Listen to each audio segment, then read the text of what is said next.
Student, अभी हम class 5 और 6 के लिए संधि शुरू किए हैं, जिसमें आज प्रगृह्य संधि आपको बता रहे हैं। देखिएगा, ऊपर में लिखा हुआ है प्रगृह्य संधि।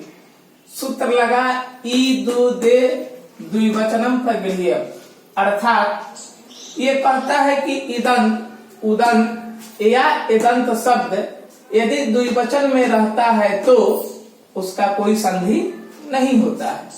इसी चीज को यहाँ पर लिखा गया है, कहता है कि इसे प्रकृति भाव संधि कहते हैं। इसे प्रकृति भाव संधि कहते हैं। इकारांत उकारांत या एकारांत शब्द यदि द्विवचन में रहता है तो कोई संधि नहीं होता है। फिर से ध्यान देंगे, कहता है कि यदि इकारांत उकारांत या एकारांत शब्द द्विवचन में रहता है तो कोई संधि नहीं होता है। अब देखना है कि इकारांत क्या है, उकारांत क्या है और एकारांत क्या है। तो इसका मतलब ये होता है कि जिस शब्द के अंत में ई आपको दिखाई दे या सुनाई दे तो वे शब्द इकारांत कहलाते हैं। उसी तरह से जिस शब्द के अंत में उ आपको दिखाई दे या सुनाई दे वो उकारांत कहलाते हैं। उसी तरह जिस शब्द के अंत में ए आपको सुनाई दे या दिखाई दे तो हम उसे एकारांत कहते हैं। तो इकारांत उकारांत या एकारांत यदि ये शब्द द्विवचन में रहता है तो एक वचन में और बहुवचन में नहीं कहा जाता है, द्विवचन में कहता है।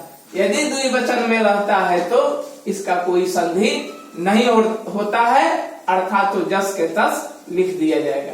देखिए, उदाहरण में आया है मुनि जोर आगच्छतः। तो ये मुनि शब्द जो है वह क्या है, ये इकारांत है। ये मुनि शब्द जो यहाँ लिखा गया है ये मुनि आपका इकारांत है। और द्विवचन क्या है, तो यहाँ देखिए द्विवचन लग गया है, आगच्छतः। आगच्छति एक वचन, आगच्छतः द्विवचन, आगच्छन्ति बहुवचन। तो यहाँ लिखा गया है आगच्छतः, ये इकारांत हुआ और ये द्विवचन में हो गया। मुनि जोड़ आगच्छतः बराबर मुनि आगच्छतः, ये इकारांत हुआ। फिर कहता है यदि उकारांत शब्द द्विवचन में हो तो कवि, कवि भी इकारांत है और ये भी द्विवचन में है, तो इसका कोई संधि नहीं हुआ, जस के तस लिखा गया। उकारांत देखिएगा, लिखते हैं साधु जो इमऊ बराबर साधु इमऊ। ये शब्द जो है ये आपका उकारांत शब्द है। जब साधु बोलते हैं तो ये धू में जो मात्रा लगा हुआ है ये दीर्घ उ का बोध कराता है, तो ये आपका उकारांत हुआ साधु। और यहाँ इमे इमऊ इमानी होता है, तो इमऊ जो है वह द्विवचन है, इसलिए यहाँ भी कोई संधि नहीं हुआ, जस के तस लिख दिया गया।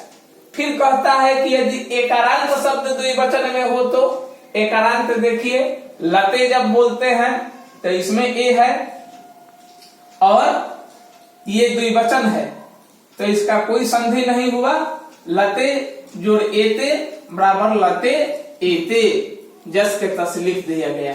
ठीक है, आप ये जितने संधि पढ़ाया जा रहा है आप लोग एक कॉपी में घर पर एक कॉपी तैयार कर लेंगे और तैयार करने के बाद इसमें उस कॉपी में दिए गए ये जो दिया गया जो ये शब्द है, वाक्य है, या जो आपके स्कूल में जो पढ़ाई हो रहा है उसको आप एक पतली कॉपी में लिखेंगे।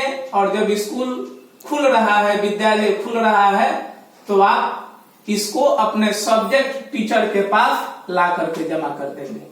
Thank you.